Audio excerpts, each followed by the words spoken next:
नमस्कार मंडळी. तर आता वाजलेले आहेत 12:15 आणि आपल्या स्वयंपाकाची तयारी चालू आहे. तर इकडे आपली चपाती तयार झालेली आहे बनवून. त्यानंतर आपण इकडे मूग शिजून घेतलेले आहेत कुकरमध्ये. आपण आज मुगाचं मेदगं बनवणार आहोत. तर इकडे भात शिजून घेतलेला आहे आपण. तर आपण आता मेदगं बनवण्यासाठी इकडे साहित्य घेतलेलं आहे. मिरची कापून घेतली आहे.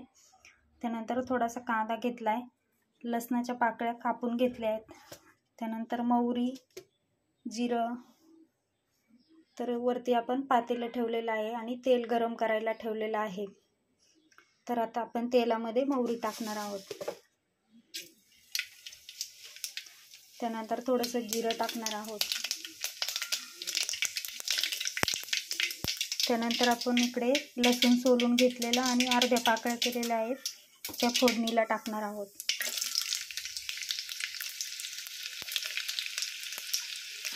लसणाच्या अर्ध्या पाकळ्या टाकल्या तर फोडणीला खूप छान लागतात, त्याची टेस्ट खूप छान लागते.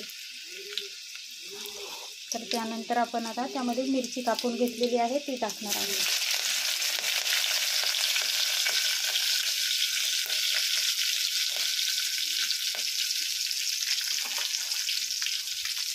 त्यानंतर थोडीशी हळद टाकणार आहोत.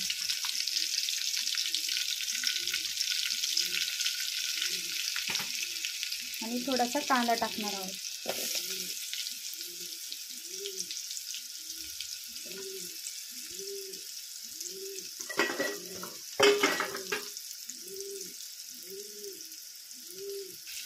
तर आपण हा कांदा आता छान असा परतून घेणार आहोत. तर आपला कांदा असा छान असा परतला गेलेला आहे. आपण आता त्यामध्ये शिजून घेतलेले मूग टाकणार आहोत.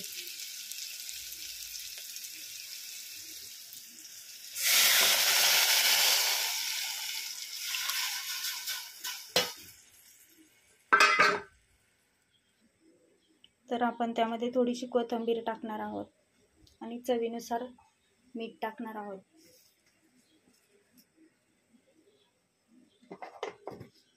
तर आपण याला आता 10 मिनिटं शिजवायला ठेवणार आहोत.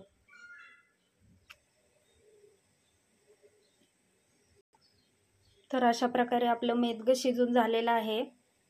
तर रोज रोज डाळ खाऊन कंटाळा येत असेल तर तुम्ही अशा प्रकारे अख्खे मूग टाकून याचं मेदगं बनवून भातासोबत किंवा चपातीसोबत खाऊ शकता.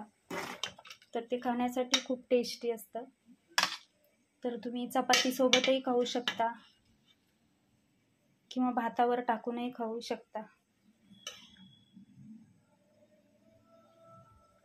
जर तुम्हाला माझा व्हिडिओ आवडला असेल तर नक्की मेदगं बनवून तुम्ही ट्राय करा घरी. खाण्यासाठी खूप टेस्टी आणि हेल्दी असतं. मुलांसाठी खूप छान असतं. तर थँक्यू.